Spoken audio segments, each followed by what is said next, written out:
Season's greetings, everyone. I'm Clint Skutchan, another edition of Organized Real Estate here. Pleasure to have my boss with me today. So any bonuses coming my way? I mean, it's just the season, right? I think you know. Okay, good It's been a deal. good Jack, year. It's been a good year. yeah, Jack, thanks for making time. It is a busy time of year for everyone trying to close out and move forward. So we're going to jump in here today, get to cover the trends report, which I know you've been back and forwards on and done a number of webinars to this point. But today we're going to kind of hone in on the organized real estate perspective. So looking forward to it. I like this forward. I've seen a couple of the webinars, but I just thought this was a really good staging for this entire trends report, which was the forward from Glenn Sanford, that those who harness possibilities succeed while those who resist fall behind. And as we'll ultimately get to in the number one trend, the acceleration component in our industry is becoming significant. And so this, I think, mentality more than ever is being lived out in a day-to-day capacity. So I thought it was a great forward and a good place to start our conversations here today. There are 9 trends in this year's report. We're not going to cover all of them in detail. You'll see here the ones in red, we're just going to kind of highlight at a very high level. The ones in orange, we're going to dig into just slightly, and in particular, kind of with the ramifications for organized real estate. And then we do want to really dig in on the consolidation wave, the equity, and then the acceleration transformation. Those are items that are really going to be impacting, I think, strategic considerations over the next year for organized real estate. So jumping in here, trend 8 was around the residential real estate media landscape. This one in particular, it does highlight kind of that consolidation effort as that's happening in the media as well. But I think in a world where there's such limited media resources, and we have a lot of our leaders and even members sourcing these media resources, it's good to understand their content. And in particular, as some want to maybe leverage some of these media articles for technology decisions, it's good to understand, what's content versus what's paid for and some of those realities. So, and important for you as executives or leaders in an organization to understand that. So this chapter does a good job of drawing that out for you. Trend 7 highlights branch managers and how to find them. But what I found around this was that would be most useful for organized real estate is to ultimately look at some of the different personas that were developed here. And I think that those personas can be utilized for more than just industry practices.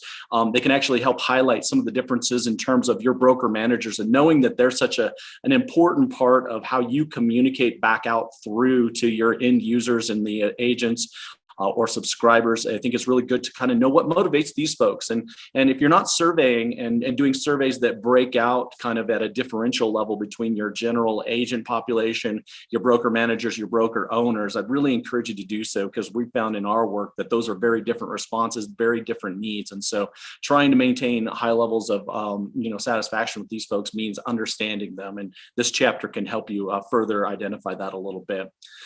Trend 3 here is really about real estate financing revolution. And there's a lot to this one, but I think the one that is really interesting to kind of cut to the chase here is to start to look at those that are in these alt fin capacities, whether they're power buyers or iBuyers or whatever it is. As you look here, this is a nice layout in terms of all the different things that they do. And really what this is of importance from my standpoint is getting an understanding and a clarity about the new member, the new brokerage, the new business model that are coming into your organization, not only informing yourself, but getting your leadership and ultimately, some of the work that we've done out in the marketplace. As you see these new kind of business models move into the marketplace, you see immediate, almost an overreaction from the agents. And so helping them to understand that these business models are out there, they don't mean the end to the realtor brand. And in fact, they're part of the realtor brand is a good thing to do. So familiarizing yourself with these different verticals and, there are brokerages now that are have all sorts of ancillary pieces, which we talked about in last year's trends report. So good again to intelligence to kind of get to know your members. Jack, going to jump in a little bit and deeper on these next couple here. The trend 9 was the new construction item. I think this is one that realistically organized real estate has probably had as good a hold on as anyone in the industry, because it's been impacting the affordability factor around the country so much. And in particular, the lack of home building that's been occurring here, that's been happening. And attached and associated to that are these big costs associated with new development that are from a fees and structural perspective. And I know you had talked about this. This was eye-opening for you in kind of looking at it and conveying it to the brokerages. Yeah, this was one of the big takeaways from this chapter is how much the cost of regulation and zoning and housing rules and just the logistics of getting housing on the ground is impacting, the level of home building. So we've put a pretty big burden on actually getting this done for builders, and so it's not surprising to see that the housing starts aren't where they would need to be in order to close this gap. So I think this is an area where organized real estate can be an advocate and can help understand that part of the reason why there is not as much affordable housing is we've made it difficult to build housing for a lot of the builders. And if the building companies are entrepreneurs, they look at a situation and say, you know what, if I'm going to build a house, I'm going to build a higher end house if I'm going to incur this level of cost in that process and maybe make a better profit or better return from that. Yeah, I think one of the things in the chapter that's pointed out, we'd have to build at the rate we're building now for an additional decade before getting to, meeting our demands. And so this is an area where obviously associations need to get more sophisticated in their association practices and not just be reactionary. I really work with a number of fast growing, kind of marketplaces around the country. And I'm always advising them, move your advocacy efforts from being reactive to proactive. Get clear about what your priorities are. Take solutions to the decision makers rather than waiting for them to come up with solutions, because generally speaking, it's going to add to the cost on this slide here. And then ultimately that makes it that much more difficult for entry level practices to happen. So this is a really great thing in terms of adding value back to your members for associations. A related trend is trend 4 here, the real estate and the great reshuffle. Again, I think something that associations and MLSs have been experiencing a lot of is this movement in terms of the marketplace. And I thought, in terms of where people are going to and coming from, I think we know this at a general level, but tons and tons of great data in this chapter to go through. But I pulled this one forward.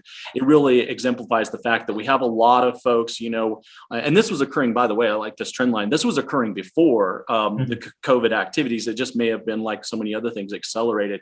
But we saw this kind of moving out of the metro areas, the spillover into these sub metros, which then downstream from that causes kind of impacts to, whether it's small rural communities or even the resort communities, as wealth kind of leaves different marketplaces, enters into others, and then they become more approximate to these resort communities. You see that a lot of folks, I'm in Colorado, so I've experienced this one where folks come here from California. They used to buy second homes here, but now they're here, they live here, and they're still buying second homes. It's just a couple hours away.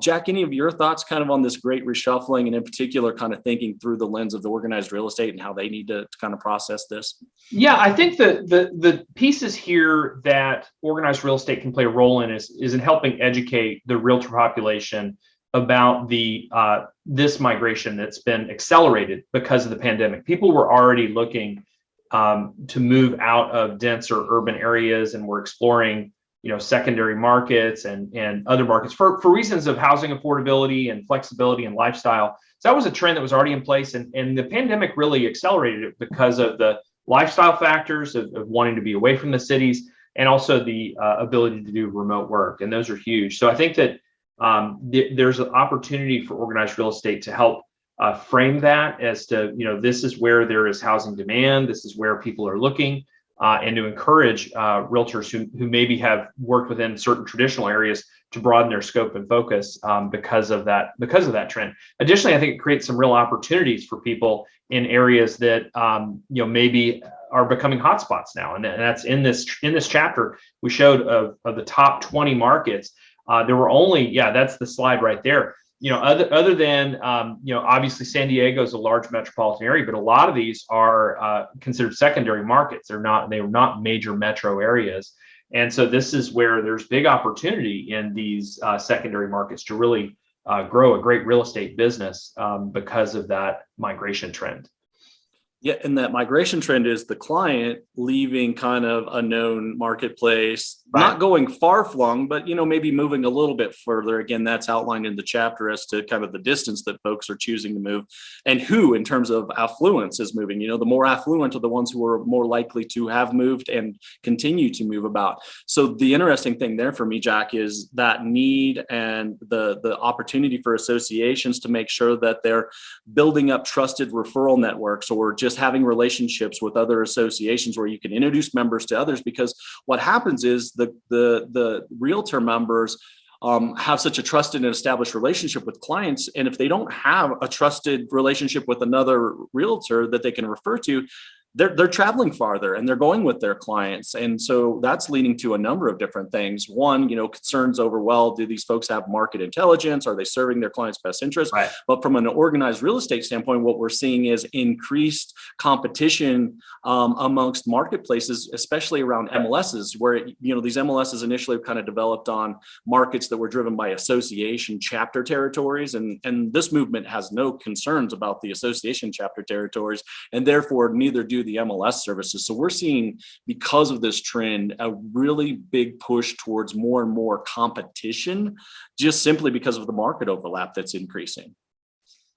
I think that's a good note. And I think because of this trend, there should be some appetite for building better referral networks and really doing more cross-pollination, because this is an area where you can't be an expert everywhere. And an association can encourage that kind of networking. And there's a lot of movement between areas around your, municipality. Then let's get people cooperating more and giving referrals more, instead of driving 2.5 or 3 hours to do a deal in a neighborhood that they don't know very well. Yeah, and that becomes, in particular, a pain point where, again, you talked about earlier, where you have folks moving into these metropolitan areas that have proximity to resort communities. A great example of this is Salt Lake City. That's one of those, kind of growing areas where you're seeing it, and they're right up against Park City. And so those folks now want to go up and get those second homes. And there's a vast difference in this, Salt Lake marketplace than there is in the Park City. We have examples of that here in Colorado as well. And so, when we talk about things like data sharing, which is, being discussed at a national level right now, those things become difficult conversations because of the nuance of serving the clients' interests in terms of knowing the community, but also then on the flip side of that, making sure that those who are selling have the greatest amount of exposure too. So this really starts to overlap into some data conversations, as well as then obviously service area conversations. And people get a little protectionist in these areas. Sure they do. Yeah, that's not a new trend. No. And Jack, I'm curious, when you do a lot of work with the brokerage and technology folks, and so they encounter these overlaps, that this great reshuffle is, kind of, accelerating. What's their pain points, or how are they perceiving when there's these overlap areas? Like, how is it impacting their brokerage business? Having to have multiple subscriptions and multiple entry points. Do you hear those it just drives cost. I mean, it drives cost of operating your brokerage. It drives your technology selection. There's not a lot of vendors that can necessarily do a good job handling multiple MLSs well. Your website tools might not work as well as they could. And so it really does cause just more cost, more hassle, more frustration, more headaches. And our technology team has been brought into a lot of brokerages that are in, multiple markets. And, oftentimes there's a root problem, which is the handling the data is difficult and it just doesn't work very well. So it places a burden and cost, and it's confusing as heck to the consumer, because if an agent is using one tool for one market and another tool to service another market, or they're setting up saved searches in multiple MLS backends to provide a search experience, they have to tell their client, oh, you're going to get some matches from this, and you're going to get some matches from over here, and you can't manage them all in one place. And that ultimately erodes the value of the realtor member of both organizations, or whatever multiple organizations. So I think it creates a lot of challenges. So data shares, consolidation, ways of providing tools that are work across MLSs more effectively, which is hard to do. Anything the MLS community and the organized real estate community do to make that better, makes your members look better, and reduces the headaches that the brokers we see them struggle with all the time in the tech space. It's just all the time.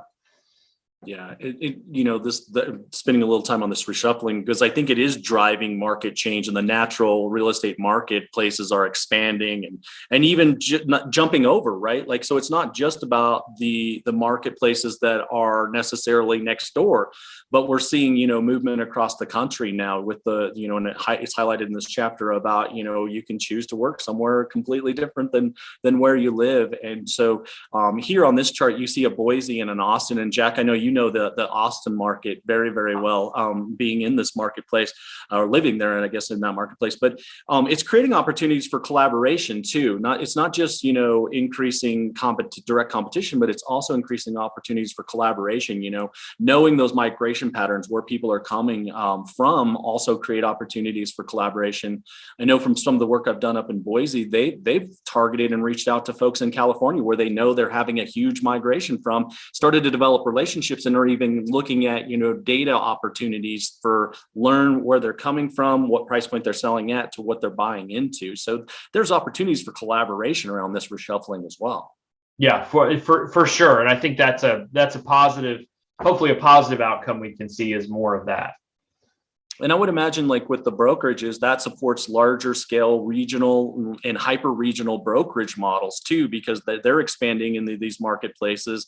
And so again, that means that they're having different experiences from this MLS here to that MLS there. And so I have to imagine that is a pain point or something that the brokerages you work with are giving consideration. Yeah, it usually comes up through the agent saying, why am I have to go set up multiple searches, or I'm having to use different tools, or these tools don't work together. And that's how it shows up, is the brokers get complaints from their agents, and the agents, some of them complain to the MLSs as well. But that's where that pain point shows up.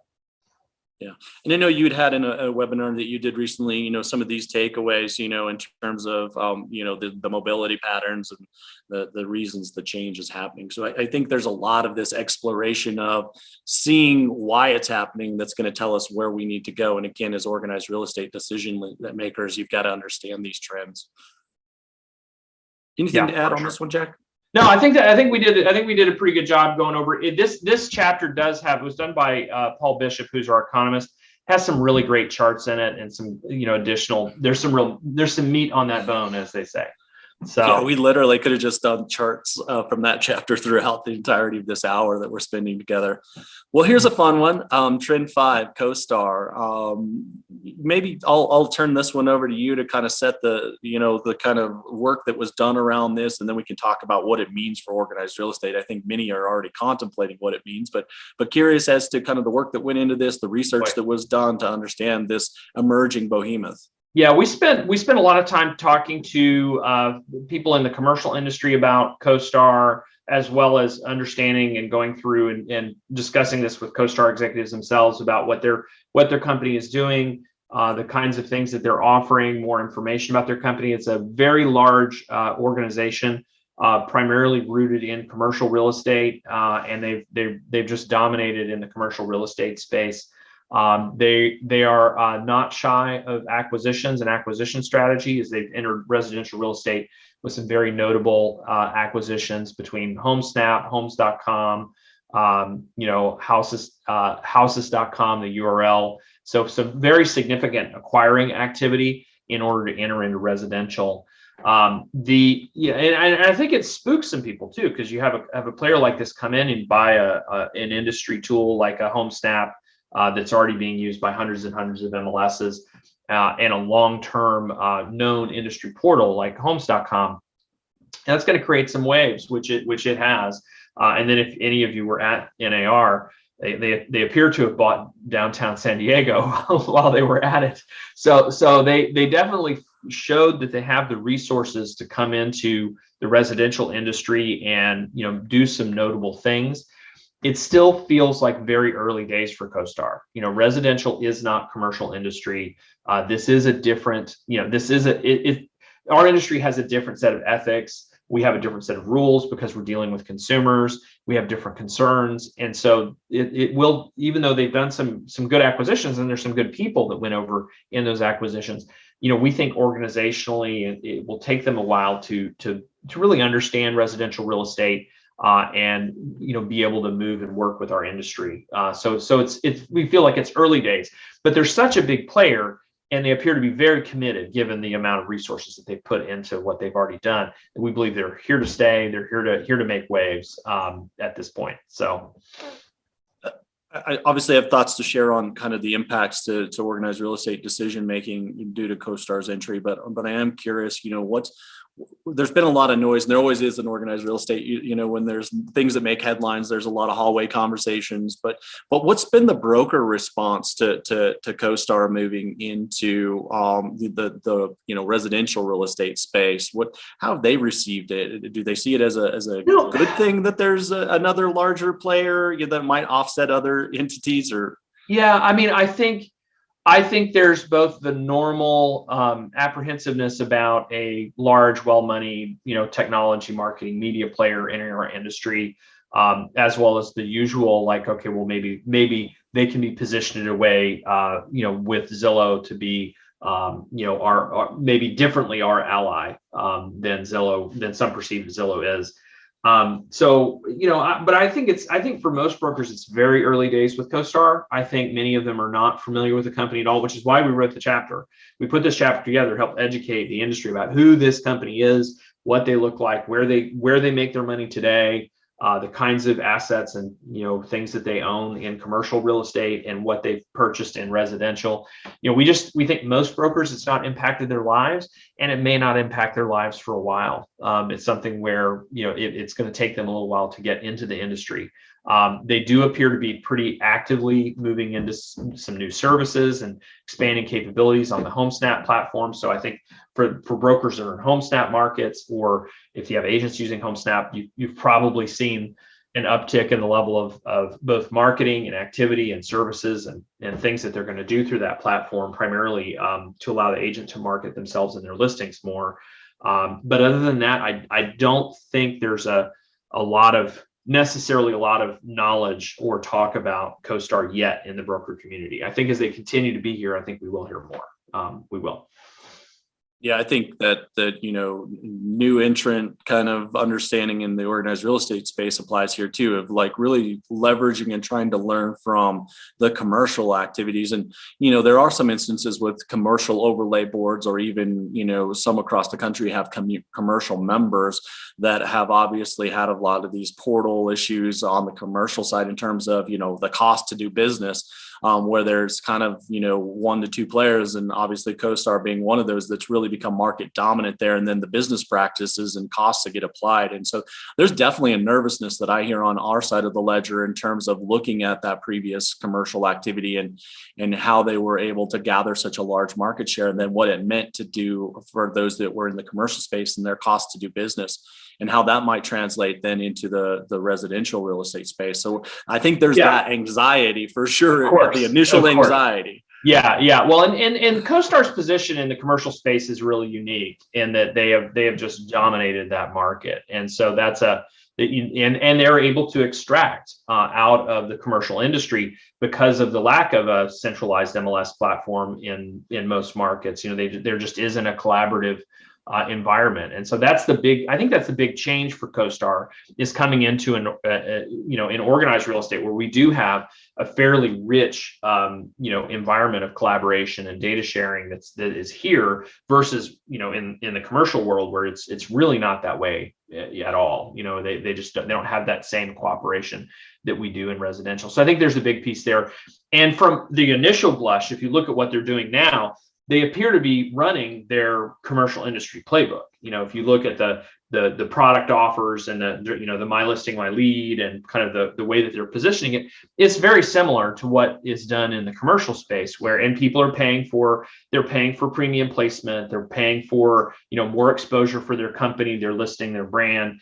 So there's nothing like sensational there in terms of, or particularly innovative there. They're just running that playbook. And our industry is a little different because of the MLS, a lot different, some would say. And I think that's going to be the adjustment, is figuring out how their offers and their platform will work in an environment where we do have, the MLS industry. Yeah, I think the thing that exacerbates that a little bit in terms of the conversations I've heard is the fact that the changes that might be coming to the commission and compensation structure in residential real estate, and then of course there's this pointing to other markets around the world and how they function, and then juxtapositioning that against what how the commercial market we know in America is versus where we might go as a residential, and then you extrapolate that to the CoStar kind of playbook, as you say. That does cause nervousness, I think, And in it terms should. of that. And it should, Yeah. and it should. But it is a much more costly environment for brokers and for agents if we move into a commercial type model, or if we move to a model that looks a lot like Europe, right? Where it's like, okay, everybody has their own listings. There's syndication portals, but there's not really a centralized MLS service. That is a costlier environment that we think delivers not as strong of a customer experience because of that lack of centralized cooperative database. And so we really do have the best that is available in our system and in the system that you see in Commonwealth countries with the multiple listing systems. So I think that is it will, if you look at places that don't have those systems, they spend a lot more money on aggregating and working with their data, because they don't have an MLS organization that's doing that for them. Those brokers in places that don't have an MLS, oh boy, they work hard in order to work with the data. Even if there's a cooperative database like there is in Manhattan, you spend a lot more as a broker to support tools to work with that database, right? So it's just, it will push cost on the industry to move to that model. What I've seen recently from some of the experts around the portals and some of the data they have there is even with all these shifts and of course the iBuyer movement and the Zillow and all those things, over 90% of their rev is still from those listings and lead generation. So again, I think that we want to watch that. We did have an interesting question, and this kind of is the other side of the organized real estate impact from CoStar, as you've already alluded to it, is this purchasing of tech vendors, and there was a question about, it's interesting to see how the organized real estate space responded to the purchase of ShowingTime by Zillow versus kind of this partnership and the activity with HomeSnap with CoStar, and how they've responded to that. Did you have a read on that? I kind of have a take, but I don't know if you have thoughts on why there's such a kind of different response. People just don't know. It's like, boy, we've loved to say lots of things about Zillow for a long time, and CoStar's just not well known. And I think honestly, this industry doesn't forget like some of the early comments that were made by some of the executives at Zillow that turned out to, be really pretty off the cuff. The industry has never forgotten those and never forgiven Zillow for them. And we can say what we want about, Zillow and how we don't like them, but I've never met anybody that's been put out of business by Zillow. I've never met anybody that's like, oh, I'm just, I was in real estate, but now I can't really operate because of Zillow. So I think they've given a bit of an unfair shake in terms of that. And they did a lot of good for our industry. They brought a consumer perspective that candidly, I don't think the industry had, or maybe couldn't even afford to have, in terms of developing our websites and our mobile app experiences. They really pushed us as an industry to do better. And CoStar comes in, and I just think people don't know anything about them. And so they don't know to be worried, concerned, fearful, watchful. They don't know, which is why we wrote the chapter. We wrote the chapter so we can get to know this company a little bit better as an industry. We don't believe in fear and end of times at T360. That's just not our way. We think this is a new player. Let's understand them. If you've got a good business, you're going to be able to navigate no matter what, right? You're going to be able to work with the market situation. Let's understand the market situation. Let's understand the player and make good choices. Yeah, we do focus on intelligent change. And so there is a lot of intelligence here that you should be utilizing. And I think, going back into the vendor purchase of HomeSnap and maybe looking at, the homes.com and all the positioning you do have. They made the bid for CoreLogic, and Matrix, and that's such a huge player and would impact so many, organizations and end users. So I don't think that's done and off the radar. So you absolutely have to think through, when you're looking at your vendor contracts and vendor relationships and what do those look like. Those are considerations. And again, understanding that previous playbook as to where they might go, because I think CoStar is definitely a player. And we'll talk more about the technology consolidation and the equity dollars that are coming up in just a moment. Any other kind of closeouts here, Jack, for you? No, I think we've done good. I think if you don't know much about CoStar, this chapter will give you all of that in a bag of chips. So. Yeah. One thing I would finish out is just, I think there are some that, like you said, love to hate on Zillow, and just remember that just because it's an enemy of an enemy, as you see it, doesn't make them a friend. So I would just be questioning about those practices equally, not just, oh, well, they're not them, so that's good. But let's not kid ourselves. CoStar is here to make money. And they've done a great job of extracting money out of the commercial industry. A great job. They're really good at it. So if you think they're here just to be used as a tool against Zillow or used for industry purposes, you're fooling yourselves. Like they're here to make money. They're going to deploy resources. They're going to do some great stuff, and brokers and agents are going to buy stuff from them, and they may end up spending a lot of money with them. So let's be realistic. That's their purpose. So I want to move into this next one, which I think is really, for me, I really enjoyed this chapter. It's becoming so much more a part of the day-to-day and strategic considerations in the organized real estate space, especially for MLSs and some of the recent activity that we've seen. And so, Jack, I've got the slides here that you've been utilizing. I think I would like you to kind of walk this. This is, on the technology world is where you excel.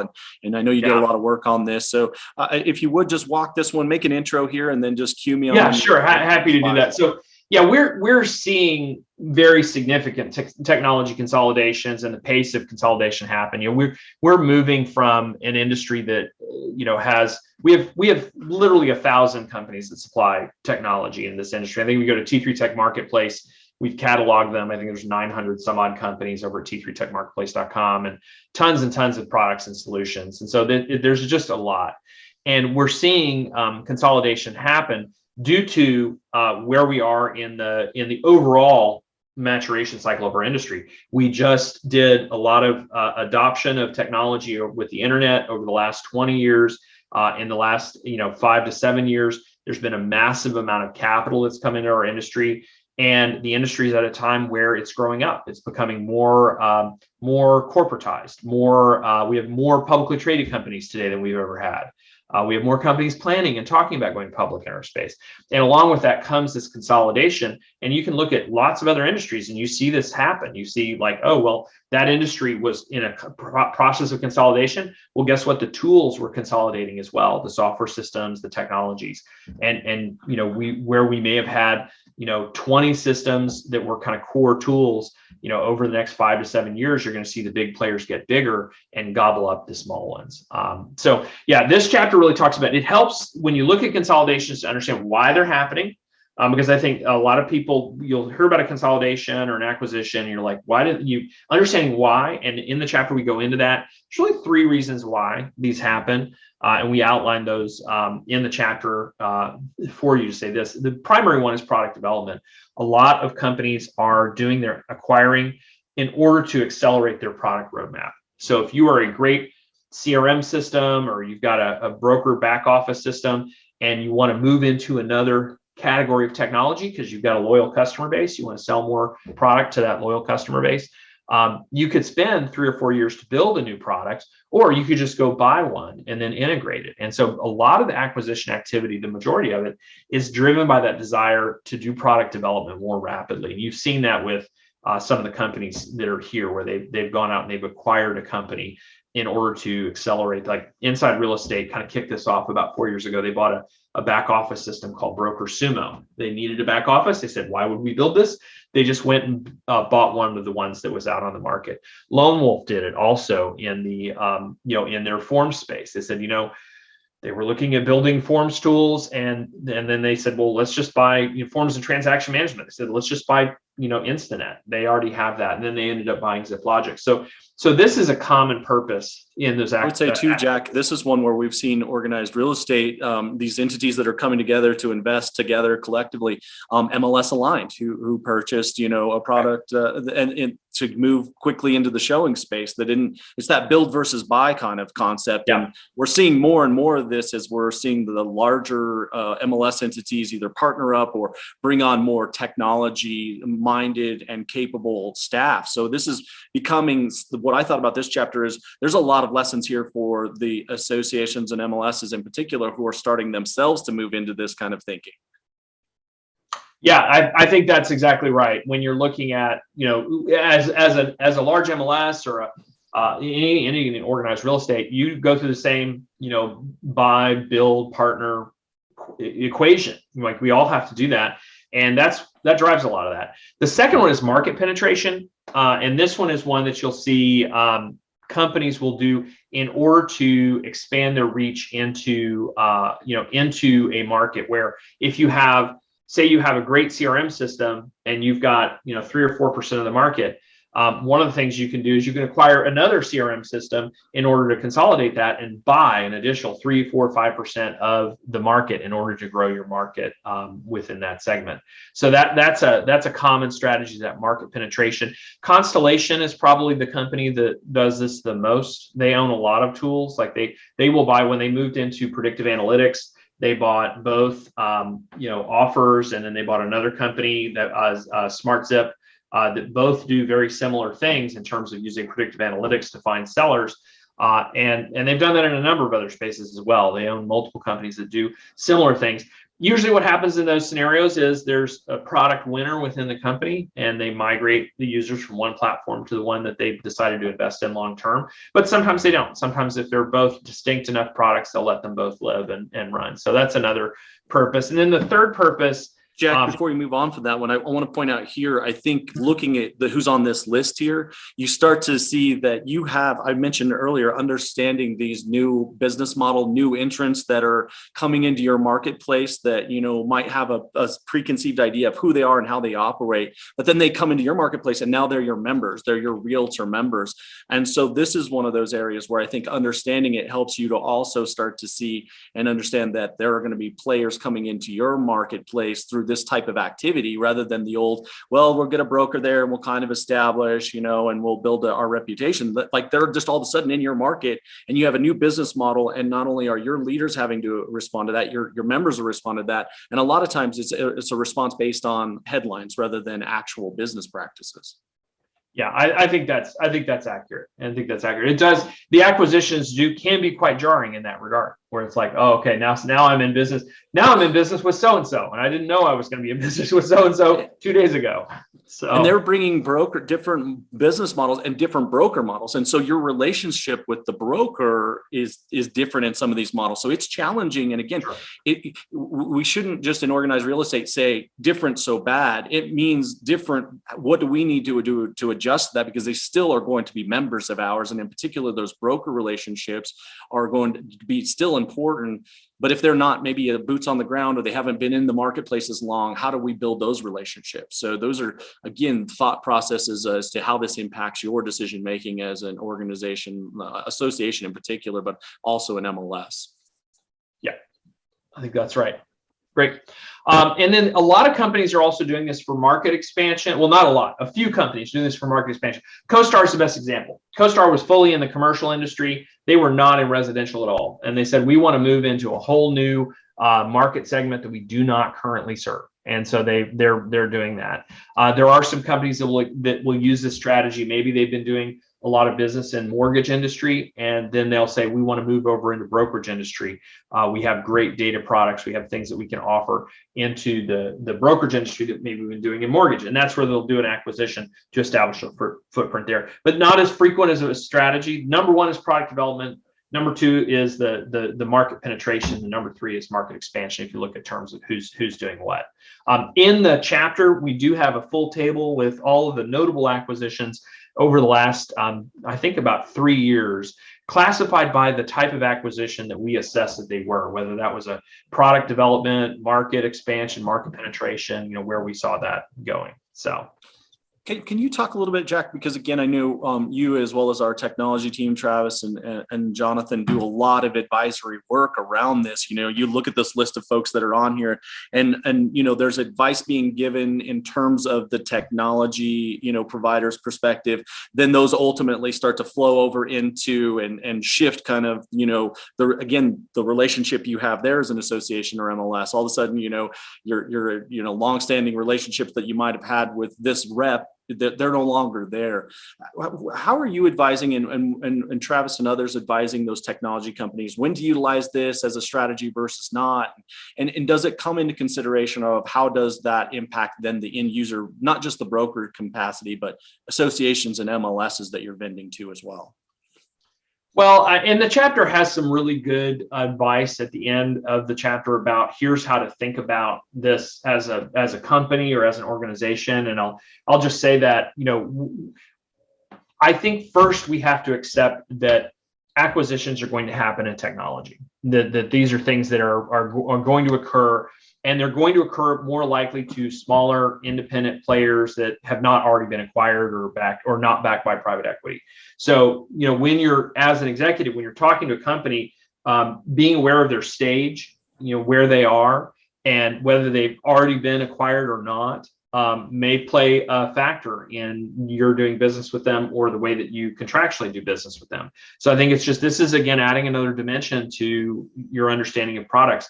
When a little startup comes out and builds a really great thing and a lot of people want to use it and they do the tour through the industry and they sponsor stuff and they show up at conferences and events and they're selling, recognize that their goal is to build to a certain size and to sell their company. Like and that's not a bad goal. This is the American system. This is what we do. We probably say, hey, build something great and you'll, could have life-changing outcomes for you. And this is not a new game. This is a game, but just be aware of that game and be thoughtful about how you negotiate contracts and data access and control over your data and those pieces. I think those are the parts that we see people sometimes don't consider. Have an exit plan on entry. Have a way where you go, okay, we're gonna, and also be considerate in selection. There's some systems for whom, like, hey, you really want like a nice big private equity capital backed firm that's going to be able to pump resources into that thing forever, going to be able to make sure it works. And that's where you look at, like, it's not bad sometimes when these companies get acquired, because they get acquired with a company that has a ton of stability, financial or otherwise. Maybe you don't get the same kind of innovation as you do in the early startup days of that company, but maybe that tool is past that part of its life cycle and it just needs to be a reliable tool that's affordable and that that it's going to get good service from year to year to year. So it's not something to be fearful of. It's just another way to navigate and understand who you're doing business with. And we're going to talk more about those stages here in a moment, but do you think it's fair for organized real estate folks to ask of vendors, are you going to be bought up or will you be sold? Because as you pointed out, I think the answer is we can't say, you can't promise one way or the other if you're one of these startups.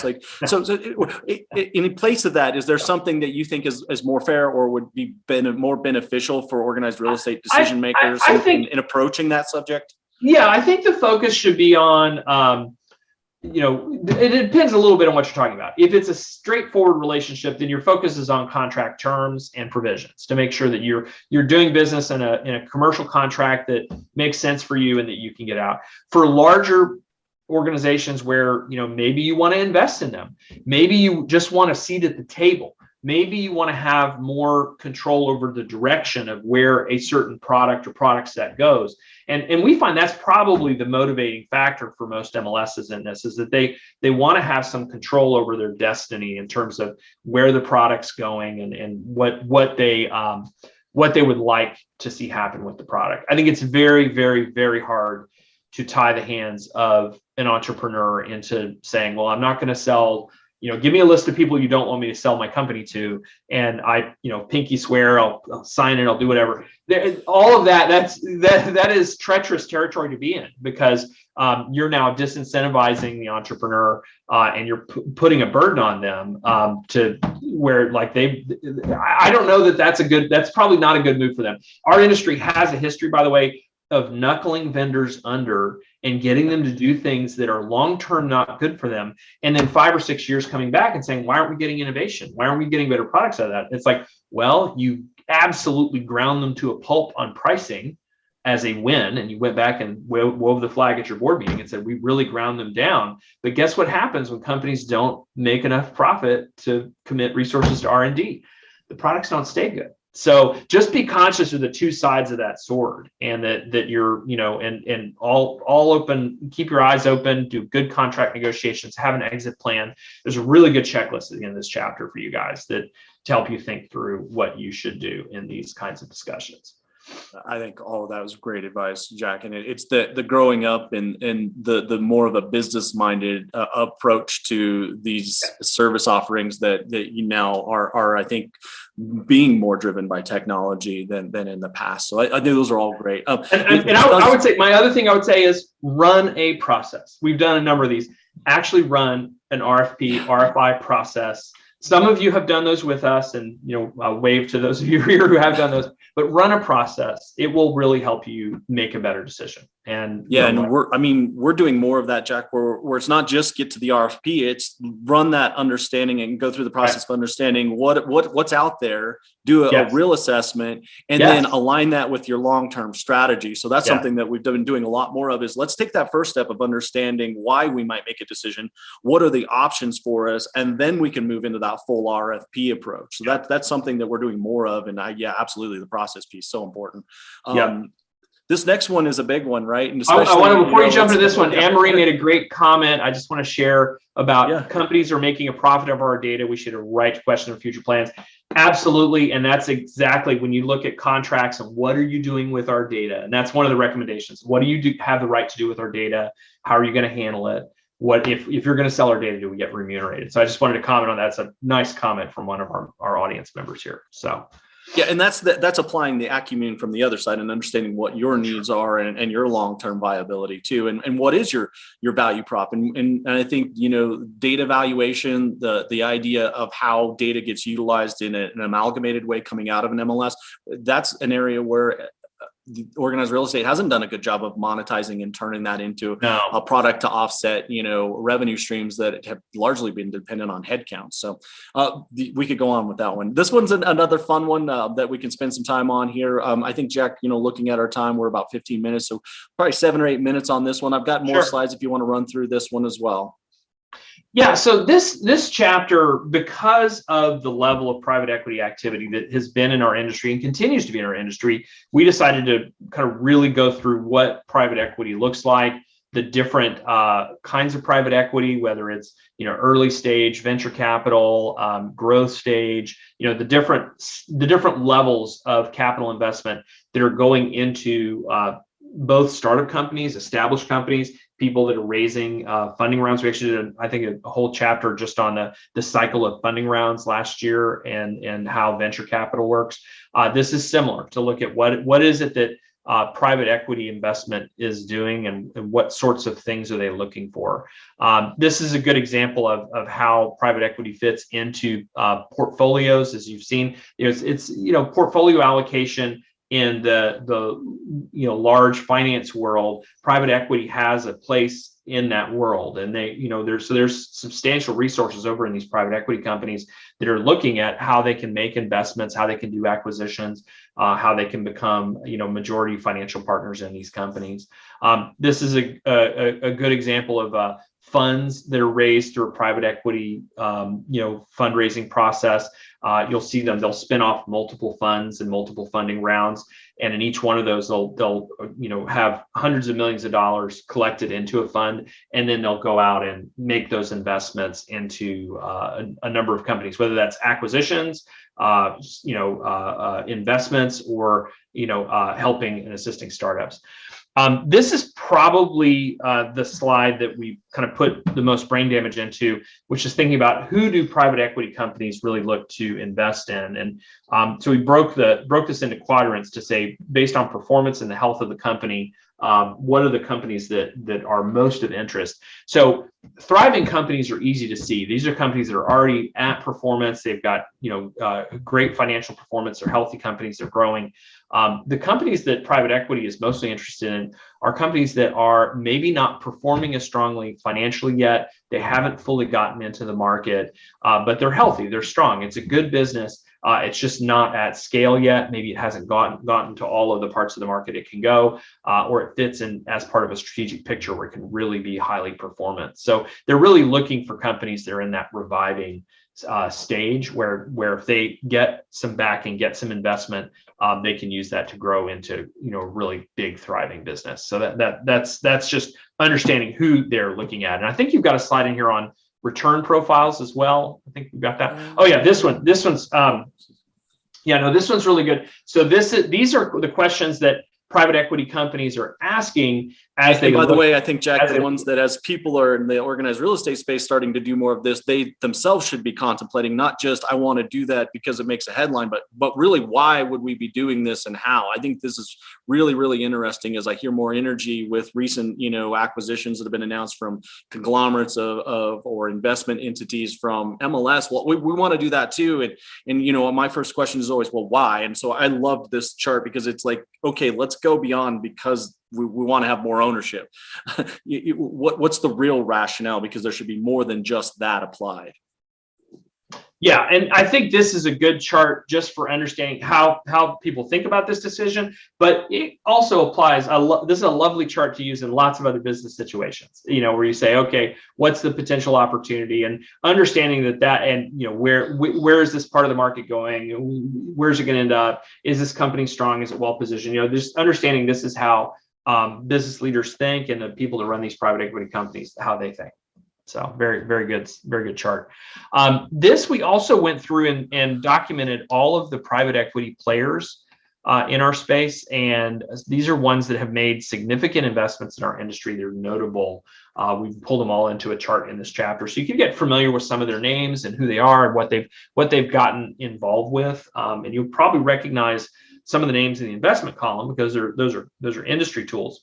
But the names on the left, the private equity firms, may be new to you. These may be companies you've not heard of. And so this is to just help generate some awareness of who some of these players are. And, when you see people coming back, Stone Point has been a major player through the acquisitions that have happened in the space recently through Lone Wolf. So they're playing really hard right now. And Vector Capital through MoxieWorks, that was another very notable private equity investment in a large. I think it's nerve-wracking, Jack, to know the ones that are investment column, but not even really understand the firms. Like what's their purpose? Why are they here other than to add to a portfolio? What's their, that piece that you were saying, what's the long-term vision and how does it apply to our contracts and negotiations? Like here, there's little intelligence, and they're all coming largely from outside of real estate. They are coming and for the most part, they are buying into this industry because they see it's a strong industry, that there's consolidation opportunities in it, and that they can bring in. This chapter does a nice job of describing the kinds of things they bring in: management techniques, the financial capability, the ability to improve the businesses that they buy. So usually the companies are coming in, like I said, they're buying in that reviving stage. They want to get these companies to a higher level of performance is the goal. And then those companies will make them more money. And in some cases, you'll see one company will come in, buy, improve the business to a certain extent, and sell it to an even bigger fish than which we saw happen with Lone Wolf, right? Where Lone Wolf was owned by another private equity company and then was acquired by Stone Point. So that's the story there. They're trying to improve. Well, that's nerve-wracking, especially if it's one of your the most core technologies that's in this funnel now. And are you looking at that? That's really unnerving. Yeah, it can be. But again, this is where we go. I want to go back to the prior chapter and say contract terms. What is it that you're trying to get out of that relationship? Having an exit plan, having other optionality, running a real process. Because the reality is these private equity companies are not here to destroy value. They're here to create value and to sustain and grow the value of those companies. And so you're dealing with people that in that regard. Now, they don't know our industry. They're not necessarily going to always make the big strategic thoughts. It depends on who they are. Some are better than others. but they are here to ensure that those companies have capital for growth and to help them grow. And as you've seen, in many cases, they've retained some really strong leadership. Lone Wolf is notable for this. They've retained a lot of the leaders that they brought in through their acquisitions. I do want to move on to this last one because I think it's really important and big and Sure. fun, and we're squeezing time a little bit. But I think this chapter again is a great playbook for as we're seeing more internal. And as you said, these folks don't know the strategy. So do you envision more of these larger, partnerships, or how do you see organized real estate now investing in its own technologies, and what are the limitations? Because I've heard but pros and cons, from the purchase of Remind. Well, now those are MLSs. Are they in front of me in line if I get at this vendor? But they're not an outside. So what's your sense on that? Is there room for maybe some folks that have both the financial wherewithal and the industry understanding here from an investment group standpoint? There appears to be. Our CRMLS and Art Carter has announced that they're making some investments into companies. I think that the industry is looking for private equity that it can get to know better, and that it can, feel confident in either having their tools owned by those companies or potentially investing alongside with those companies. And I think that we haven't, that's not resolved yet. We haven't reached the answer to that yet. I think we're in the process of uncovering or discovering that right now. But I think that's perfectly plays into this final one, which is really well done. Stefan's invested so much time into, these various phases of the industry going way, way back and up until today, these early years from the 1870s through today, and the capital infusion piece that really led to so much concentration in the residential space. But this is an interesting one because, that piece that you said we're on the edge of this, these big decisions are being accelerated, right? Because of everything that's going on around us. So, here's the stages. I don't know how much you want to dive into this versus, where we're at today, but a little bit about it. We're really the last two stages, stage 8 and stage 9, have really set up the what we're calling the great acceleration, where technology and private equity and capital coming into our industry have over in the last 5 years. We will, by the end of this year, done about $10 billion into the industry. And compared to the prior 5 years, it's about $2 billion. So it's a very substantial change in the amount of equity that's come in. So that's really set up this stage, which we're declaring is starting now, which is an accelerated stage. There's also, if you do trends analysis of the top 10, the top 100, and the top 1,000 brokerages, we're seeing a higher density of market going into these companies that are these larger firms. That's been a trend in the brokerage side for years. And then there's a ton of other things that contribute to our determination that we are in an acceleration phase. Just the number of public announcements of acquisitions, SPACs, people going public, the pace of notable acquisitions, substantial. It used to be 5 years ago, a company would raise a 10 or 20 or $30 million round, and that was big news for the quarter. Now that's become where that's news for the week, maybe just for the day, because there's another announcement tomorrow, and the rounds have gotten bigger. The amount of money, it's like $100 million, $120 million round. You can just see the numbers ticking up. Look, this Picasso number is outstanding. We raised $250 million for $1.5 billion valuation. We've minted more unicorns in the past 3 years than we've done in the last 10 years. So it's just, I think the acceleration it's here, and it's going to continue as long as there's this capital, which is, plentiful currently, and the maturation of the industry, companies wanting to go public. We're going to continue to see this happen. But we're in a new stage, and things are going to go fast. They're going to continue to go fast. I always refer to things as movements until we've gotten the blessing of Stefan for them to be right. full-fledged trends. And so a movement that I've been talking about now for the last 24 months has been this kind of concept of the acceleration of, the advancement of technology. We've saw a lot of technologies move forward far more quickly through, the COVID experience. And, a lot of those have been right at the doorstep of the MLSs, the way we had to adapt to, virtual options and those types of technologies. And it just accelerated not only the technologies, but more importantly, and probably more challengingly for the organized real estate space, it accelerated decision-making.